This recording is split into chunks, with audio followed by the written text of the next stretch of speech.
Hello and welcome to the Average EV Podcast. I am your host Tyler, and today we are going to be talking about when slower charging EVs use faster chargers than they need to. Let's get into it.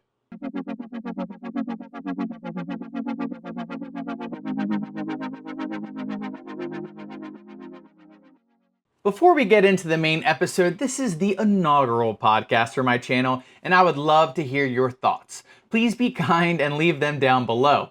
These episodes will be much more scripted and have a different feel than my typical episode. I plan to continue doing both formats.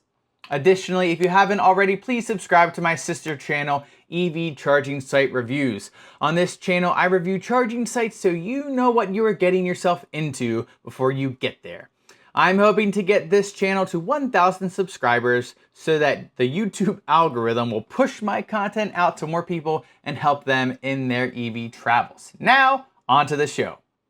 You may have been here before. You roll up to a charging site and just want to plug in, charge, and get out of there as fast as possible.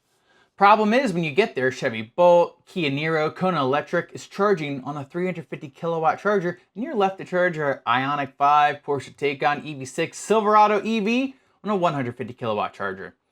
This situation always seems to lead to frustration and contempt. After all, they should know better, right? Their car only gets 55 kilowatts. Why on earth would they use a 350 kilowatt charger? Can't they do the math?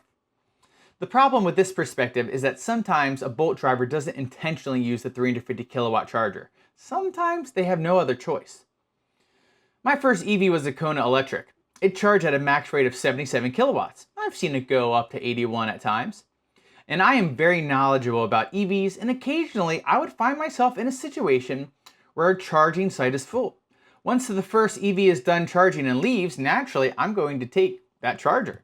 When I pull up to the vacated charger, guess what? It's a 350 kilowatt charger. I had no evil master plan to ruin a faster charging car owner's day, and I wasn't ignorant about the difference between the chargers.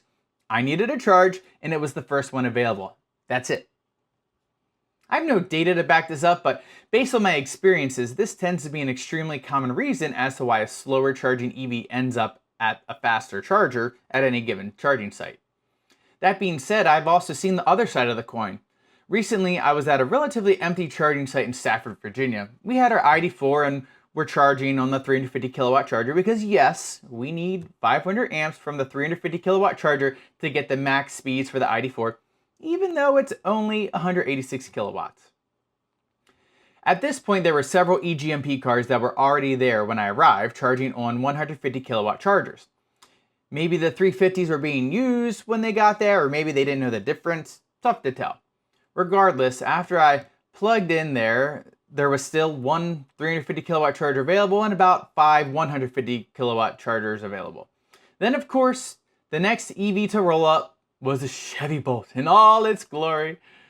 With so many 150 kilowatt chargers available, someone that was knowledgeable would surely go to one of those chargers, right? But no, of course, they went to the only remaining 350 kilowatt charger at the site. They plugged in and went to sit in their car and do whatever they were going to do.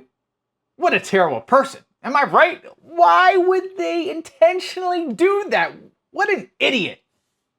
The reality is, I don't know the reality because it truly isn't my place to say anything to them. They weren't hurting anyone, and there were plenty of other chargers available. Not 350s, but there were chargers available.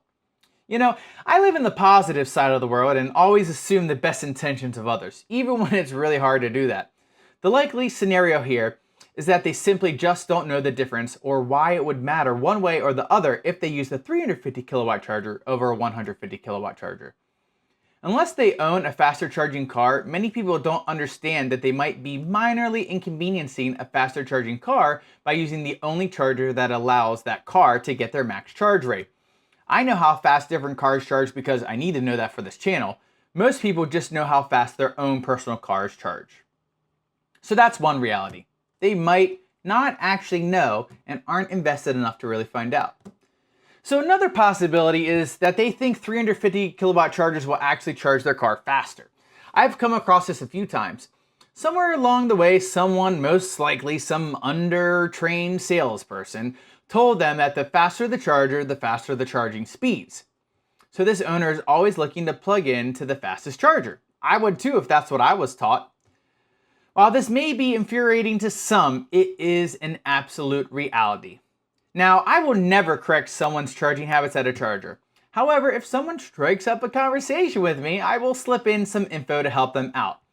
A few times drivers have told me this.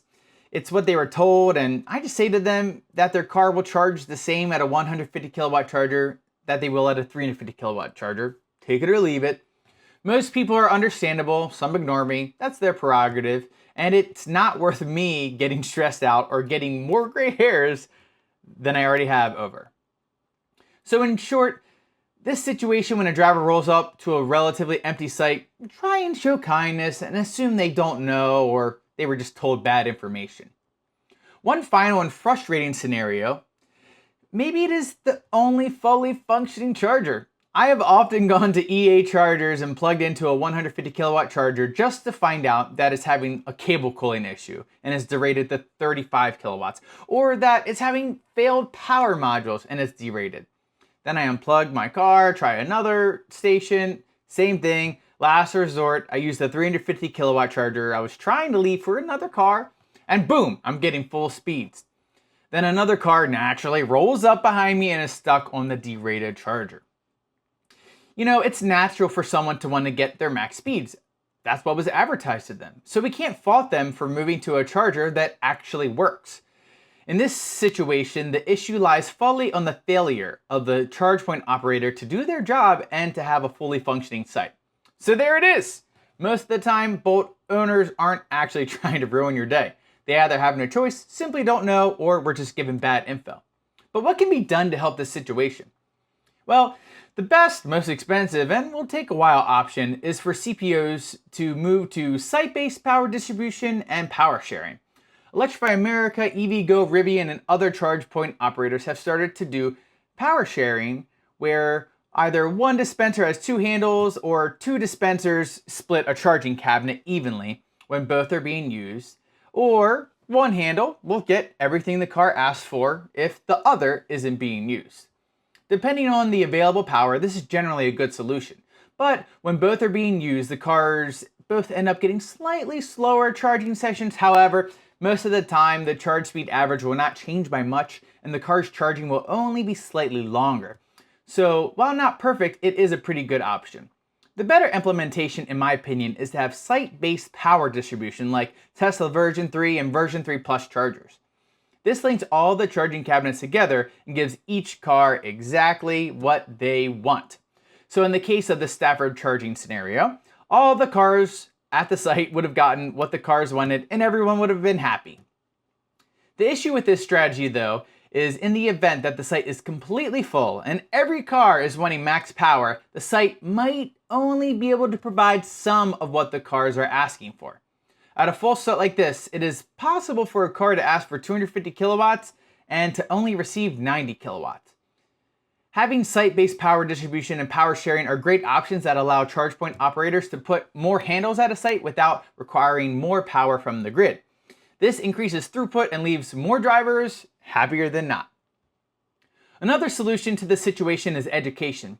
That is why I started this channel. If dealers can give a good initial lesson when they sell the car and charge point operators do a better job communicating that a charger might not be the best fit for their car, then drivers that simply don't know will be able to make better choices for the greater EV community by opting for a slower charger when possible.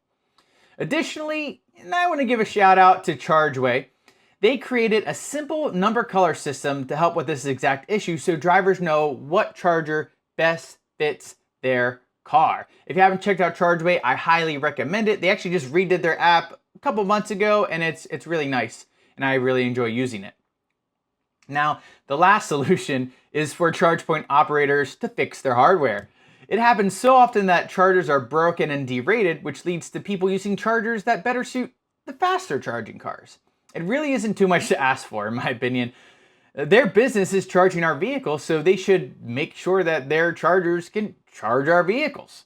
Why would they want us to have any less of an experience? Fixing chargers would also increase throughput and mitigate the issue of EV drivers having less options to choose from when they arrive at a site. So there's that. Bolt EV owners aren't actually the evil villain you made them out to be.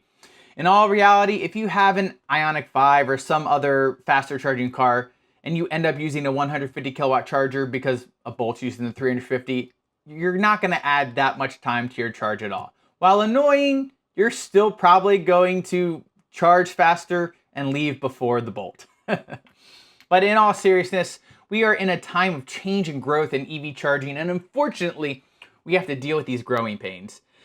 There is no benefit of getting mad at someone for charging their car, even if they might be using too fast of a charger for their car. When you roll up to a charger and this happens to you, take a deep breath, laugh it off, plug in your car, and then enjoy the time with your family, your phone, your dog, your cat, or maybe your music. I hope you all enjoyed this inaugural The Average EV podcast. Please let me know if you enjoyed this and if you would be interested in me offering this in different formats. As always, please remember to give a like, a subscribe, hit the notification bell, follow me on all the social media, and I will catch you all next time.